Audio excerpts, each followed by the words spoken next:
welcome to my channel. So this video might be a little controversial, so I'll try my best not to piss a lot of people off, but I do enjoy a healthy conversation. I do enjoy a healthy disagreement. So if you disagree with me on anything, sound off in the comments below. So let's start with the reunion of season 6 of Love is Blind that's out now on Netflix. Overall, I thought this reunion was the best one yet out of all seasons. And I mean the US version. I think Nick and Vanessa Lachey read all the petition, read all the signatures. They were trying to get them fired, and they came to secure their jobs. I thought they asked all the right questions. They held people accountable. Also, the production design was top notch. It was like much better than all the other seasons, like the set design, the lighting. Another thing on this reunion that I thought was like so great was the shady cameraman. If you watch Wendy Williams, or if you're a fan of Wendy Williams, you know she always talked about the shady cameraman when she's doing the Hot Topics, and then someone in the audience has a face or says something, and then the shady cameraman will like put the camera in front of the person, and Wendy will be talking, she's like, the shady cameraman, it's at it again. Shady cameraman was here at the reunion. There was when what's her name, Sarah Ann, and came out and her and Jeremy kissed. Someone in the audience was like, not the kiss. If you notice, shady cameraman was on point. Nick Lachey, he said something that out of 11 couples that got married on the show, 9 are still married. And he said, you know, that's a pretty good ratio. And then I was thinking, okay, 9 out of 11. So which 2 couples got a divorce? And I think it was, you know, Nick and Danielle, which I thought they were going to stick together. Yeah. And then Jared and Ayana, those 2, I did not think they were going to last. So let's start with Sarah Ann and Jeremy, because those 2 and Laura are the ones that I have the most that I would like to address. They're still together. They are actually living together. And I went on her IG and his IG, and you know, there's recent pictures of them, and they seem happy together. They look really cute on the photos. Am I the only one that's happy for them? Oh my gosh, don't kill me, don't kill me. I can feel it. I feel the daggers coming. Hear me out. This experiment, it's crazy, right? We can all agree that's like dating on steroids, and also having cameras up in your face. If you're an introvert, like that would drive you bananas. And when Sarah Ann, she was kind of like trying to explain herself, she was saying that basically there's a lot of things that she did and that she said that she's not proud of. Even Jessica, she said the same thing. There are things that I said that, you know, it didn't show me in the best light, and I regret. If I was Sarah Ann when she was saying all that stuff, I would have turned to Chelsea. You know, Chelsea is the best example of not being portrayed the way she wanted to. Sarah Ann's point that, you know, she regrets some things that she did. Then she turned to Jeremy and she looked him in the eye and she says, like, I love this man with all my heart. And unfortunately, in my quest for love, some hearts got broken. At this point, Laura is already on Zoom. I totally fell for Sarah Ann. It's not even the DM. Like, I don't mind that she sent Jeremy a message. They had a conversation at the lake party, and I wish they would have shown this during the show, like when, you know, when the show was happening, not just at the reunion, because I believe that Sarah Ann would have gotten a lot less heat if we show that conversation between her and Laura, because Laura was being like very understanding. It was a very mature conversation. So Sarah Ann was saying, look, I came back to the real world and I was still in love with Jeremy. You guys were off, you know, in the DR, in your honeymoon. For all Sarah Ann knew, who knows, like, he could have not got along with Laura. He could have not proposed. They could have just, you know, went to the DR, got into a fight, and, you know, separated. So Sarah Ann in the real world didn't know what was going on. So she shot her shot. It's funny because her profile, her IG profile, you know, her little tag, It's life is too short, send that DM. And I was like, well, that's so on brand for her. She's like, she's riding the wave. I'm probably like her PR person. She was in love with Jeremy. She fell in love with him in the pods. And when you fall in love with someone in the pods, it's not like you get off the show and you go in the real world and that love's gone. You still love that person. So ladies, didn't we all send like either a drunk text or a sober text to someone that later on you're like, oh man, I regret, and you're trying to either get them back or make things work? I know he was engaged to Laura, and Laura even said that she wasn't even upset about the DM, was the whole lost and found, staying up until chatting until 5 in the morning. I still don't buy it. I think they have this little pact between the two of them saying that nothing happened. It's more on Jeremy, because she said, Laura, Jeremy's the one that proposed to me. He's the one that got down on one knee, got me a ring. He met my family. He made a commitment to me and to protect my heart. You don't owe me anything. That whole like girls thing. I wish we stopped saying that. Can we just be human beings and show respect, either if it's a guy, a girl? Some people are so into like finding their own happiness that they don't care if it's a girl or a guy. Okay, if you're going for a job and a woman it's also going for the same job, because you're applying for that job that your friend wants or your coworker wants that same promotion, you're not a girl's girl. I don't like that term. Let's go back to what Sarah Ann said when she said, in my quest for love, some hearts got broken, i.e. Laura's heart. Look, I've been in a situation like a little triangle too, that I dated this guy. I was madly in love. I will go to the moon for this man if he asked me to. I was so in love with him, and then I found out that he had a girlfriend at home. Because I was so in love with him, I had hopes that he would choose me, that he would pick me, that he would dump her and choose me. And even though he told me that he had broken up with her, that they were just living together, and he dragged me for a good couple of years, and dummy here thought, oh yeah, they're not together anymore. I went full on FBI, CIA, private investigator. I have a whole video if you want to know the story. I think it's on my relationships and live chats playlist. It's all about snooping, when sometimes snooping, it's necessary. His excuse was that, oh, I was traveling too much, I would never like settle down in one place, that I have a nomad blood. His fears that I was always going to leave. So he picked the little cute housewife that now they're married, actually with 2 kids. In his or her quest for love, my heart got broken. He didn't pick me. And I know it sucked. I know it sucked for Laura. Like she's saying, you met my grandmother, you met my parents, you met my brother, people that I never introduced to anyone.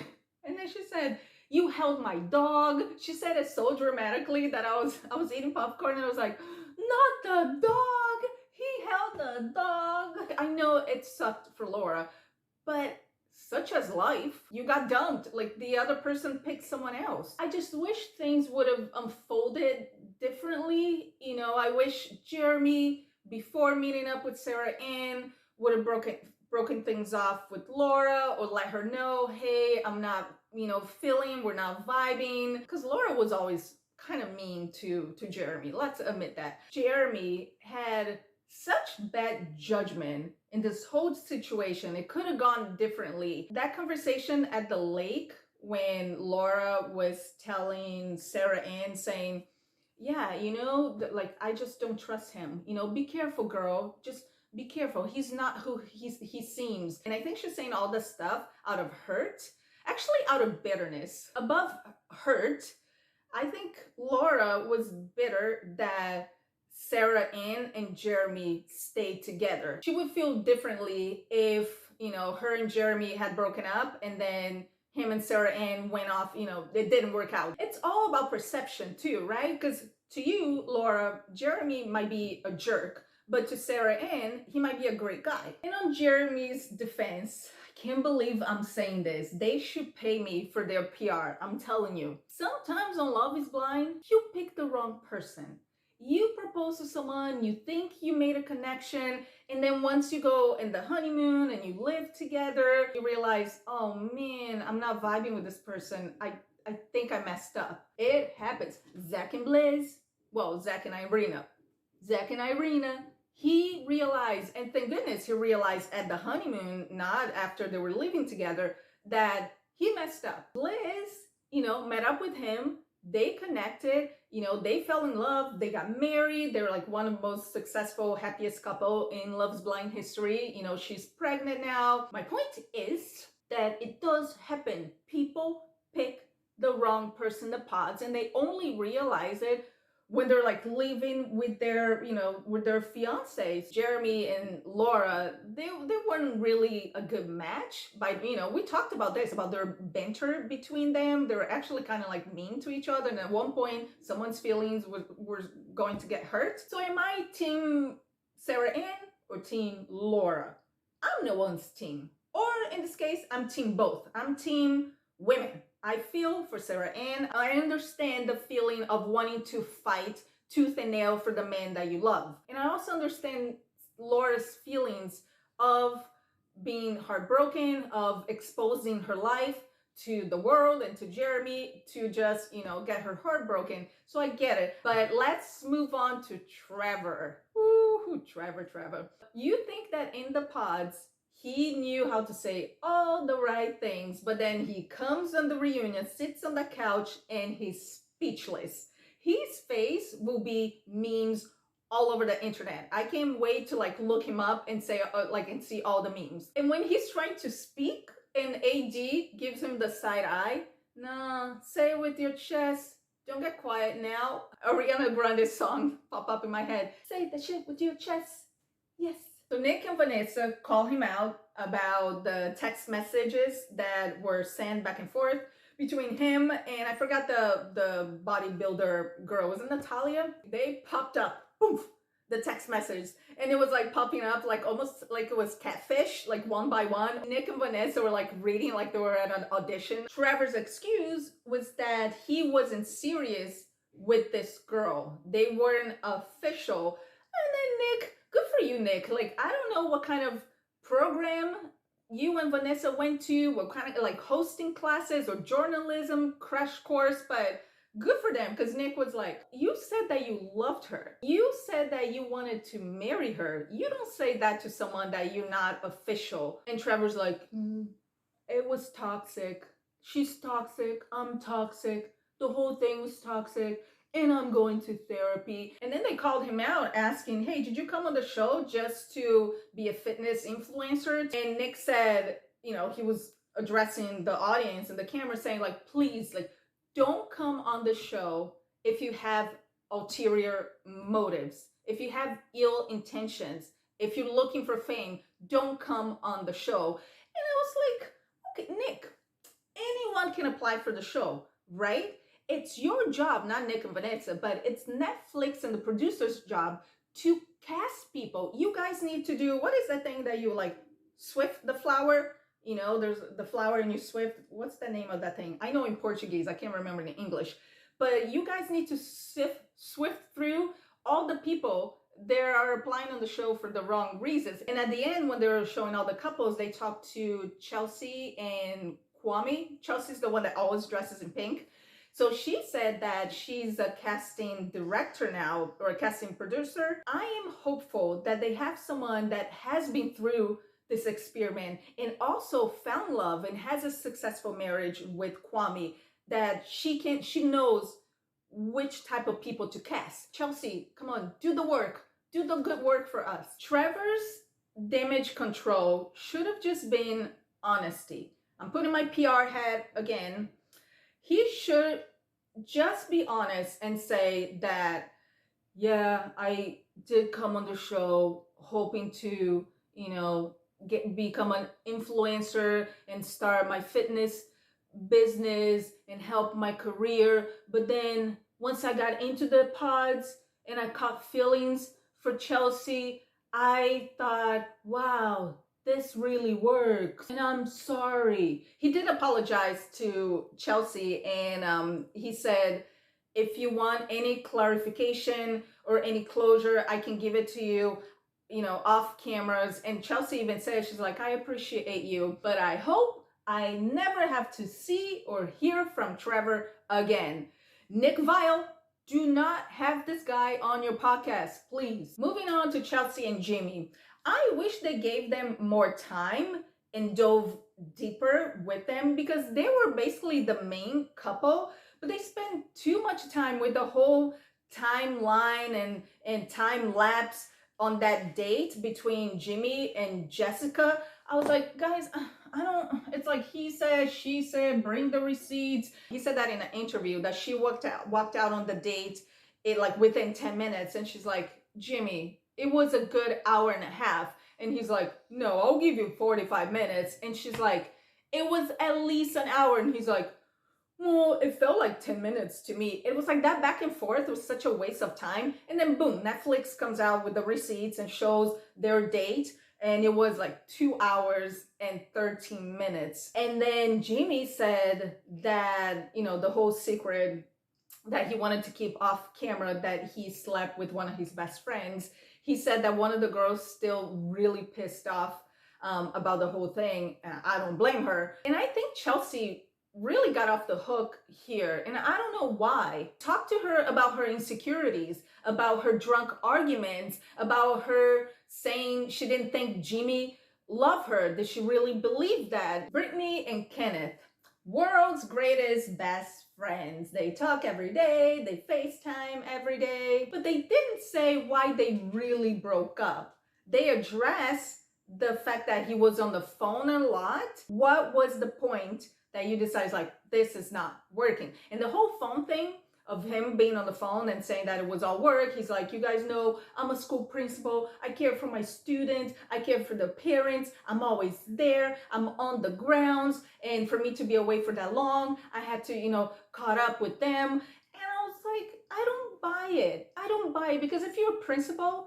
you have a vice principal. If you're a manager, you have an assistant manager. So, okay, does that mean that Kenneth can never go on vacation because he has to be on the phone all the time? They're talking about him like gaslighting her, and his heart, it's made out of ice because he didn't show any emotions when the breakup happened. I understand that, because I think a lot of people don't want to break down on camera. And Kenneth even said that, ask Clay. I call Clay in shambles after the breakup, and I believe him. Let's go to AD and Clay. He said that, we saw that from the trailer, that he made a mistake and she's the love of his life. I also believe him. They asked Clay, would you date AD again? And he said, 1,000%. Yes, I would. And then they asked her, would you date Clay again? And she's like, next question. And I was like, AD. I mean, it took her a lot of strength, I bet, to not take him back, because it seems like she really loved him. But when she said, next question, just never say never. Who knows? Who knows in the future if their paths will cross again. I don't think Clay's that bad. He's just immature, and I think he got on his own way. And AD said she actually went on 2-ish dates with Matthew. What's 2-ish? 2 dates and then there's an ish? What's the ish? What do you do? When she was saying that she went on a date with Matthew, shady cameraman was on Clay. His ego was cracking into pieces. And then Clay gives a shout out to Brett, from Brett and Tiffany, because he said that he was watching past seasons of Love is Blind. And remember when he said he was watching some of the guys and he's like, oh, they say the right things and it looks like they're gonna make amazing husbands, and I'm not there yet. And then Nick asked, which guy were you talking about? And he's like, I was talking about Brett. And then Brett said he was very humble about it, about the compliment, but he also said, I didn't know what I was doing either. And I give Tiffany a lot of credit for keeping me grounded and helping me become the best husband that I can be, but it wasn't without its challenges. And I don't think it's fair of Clay to compare himself to Brett. First of all, Brett is older. because Brett was one of the oldest guys on his season, because Tiffany was the oldest girl and she was almost 40. She was like 37, 38. And I remember Brett was maybe a year or two younger than her. So Brett is almost 40 now. I think Clay should look up to Brett, but not compare himself to him, because he would set him up for failure. Then we had Amy and Johnny, the one couple that made it. Well, you know, besides Sarah Ann and Jeremy. Their main topic was the birth control thing. And then Johnny explains that he didn't know anything about birth control. And once again, we talked about this before, how the sex education system here in the US, it's not really good. Like, kids have to do their own research, or, you know, have great parents that can have those conversations with them and explain everything to them. Johnny has also been spoiled by his past girlfriends, because they all took charge of their productive health, of their sex lives, for being on birth control. So when he met Amy, I think he assumed that she was on it. And then when she said, no, I'm not on birth control, he's like, you not?